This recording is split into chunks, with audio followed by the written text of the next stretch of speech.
benefits of public transportation? Before you hit the gas, here's the twist.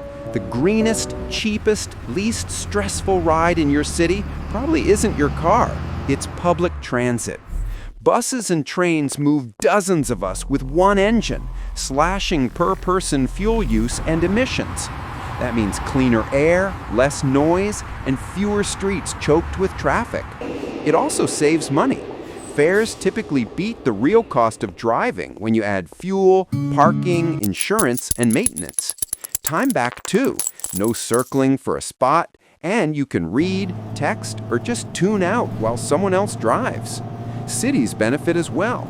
Fewer cars reduce road wear and the need for massive parking lots, freeing space for parks, housing, and bike lanes.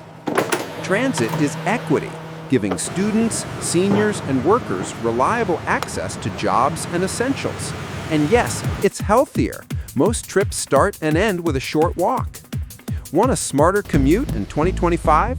Swap one car trip a week for a bus or train and feel the difference.